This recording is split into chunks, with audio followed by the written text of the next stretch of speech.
Continuing with my top players by positions list, in today's video we're taking a look at the 2 guards in the league. Again, every player was selected based off of ESPN's depth chart for starting players, so if you don't agree with the position they're listed at, it's based off of ESPN. And real quick guys, for me, remember, if you like the video, subscribe to the channel, and back to the video. Number 10, Brandon Miller. With the second pick in the 2023 draft, the Charlotte Hornets selected Brandon Miller out of Alabama. And although Rookie of the Year might not have been in the picture, in any other year he probably would have been the favorite. Averaging 17 points, 2 assists, 4 boards, and almost 3 steals a game, with the skills and frame 24 possesses, he clearly has a bright future ahead of him. He plays a lot like his GOAT Paul George, and from an interview I saw with him, he seems like he has a good head on his shoulders. So here's to hoping he can put it together in Charlotte, maybe finding himself higher on this list in years to come. Number 9, Kobe White. Playing in Chicago, Kobe has low-key been fighting this whole time to prove he belongs. Whether it be for minutes, a consistent role within the team, or position on the roster, he really broke out this year, starting 78 out of 79 games, when in 2023 he only started 2 out of 74 games. A lot of people probably would have quit on their team being in White's position, as he was getting less and less minutes and attempts compared to his sophomore year, really for no reason other than the Bulls didn't know what they were doing. I want to give CW his flowers, as I truly believe he's transformed himself into a starting NBA player in 2024, averaging 19 points, 5 assists, 4.5 rebounds on good efficiency. My only thing to watch out for in 2025 with him is, what are the Bulls going to do now that they have Josh Giddey? I have White on this list because I believe they're going to move him to the starting 2, as Giddey's going to most likely play the 1. CW, after the year he just had, I feel like putting him on the bench would just be a disservice to him. Then again, it's Chicago, so like anything's possible. Number 8, Austin Reeves. I have a lot of respect for AR also. Undrafted in 2021 after requesting the Pistons not select him with the 42nd pick, he took fate into his own hands, signing a 2-way contract opportunity with the Lakers and then later a full-time contract. Averaging 16 points on 49% shooting from the field and 36% from 3 on 5 attempts. As a 5th option on the Lakers, 15 has carved out a really good spot for himself in the league.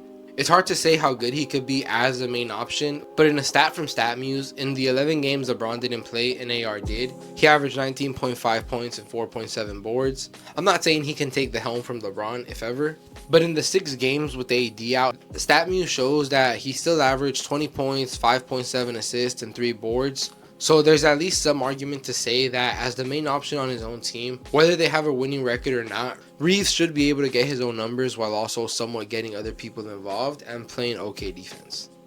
Number 7, Devin Vassell. I'm going to talk about standings quite a bit throughout this series, as I personally am one of those believers that if you're putting up good numbers on a bad team, how much are you really doing when it comes to winning? But I also do like to keep it fair, also asking how much is your team doing for you so that you could produce winning. In 2023, I thought Vassell was just a guy putting up good numbers on a bad team, and in 2024 when they got Wemby, I wasn't expecting a huge leap, but I definitely was not expecting 22-60, the second worst record in the West, and a top-bottom team in the league. This being said, going into 2025, I'm expecting a lot from the Spurs, specifically Wemby and Vassell, as the 2 best players on the team.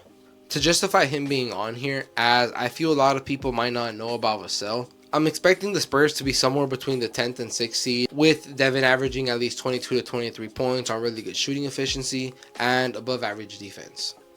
Number 6, Jaylen Green. Ending the year on a strong note, Jaylen Green has a lot of him potential. Under some good leadership behind Fred VanVleet and Ime Udoka, I can see Jaylen taking that Ja, D. Mitch, and Ant Edwards direction depending on his attitude and how he decides to go into 2025. As an energy guy, a lot of his play goes based off of his mood. In 2024, he produced 19.6 points, 5 rebounds, and 3.5 assists. The coolest thing for me, however, is that he played all 82 games, and if he can stay on the court consistently, there's really nothing he shouldn't be able to improve on. Number 5, CJ McCollum. Entering the later years of his career, I know exactly what I'm going to get from CJ. A vet leader and all-around pro, the eldest player on the list at 33, I'm not expecting any type of decline in his productivity. He gives them a legit contender feeling for a group of guys that, although talented, have never been there. Number 4, NBA champion Derrick White. Something about that just feels right to me. Drafted in 2017 by the Spurs, the 29th pick that year, D. White has arguably become one of the best defensive guards in the league. Never afraid to go for a contest, committed to the assignment, and someone always wanting to learn and improve. White is one of those guys you can put on any team and you know what he's going to give you. Consistent scoring, some playmaking, he can get you some boards, a 90% free throw shooter, winning a gold medal this year with the Avengers, and again, now an NBA champion. I think in 2025, D. White is going to be one of those guys who definitely, after winning a championship, starts playing a little bit more looser, more free, more fun. He kind of doesn't really have any pressure on his shoulders anymore. Number 3, Kyrie Irving.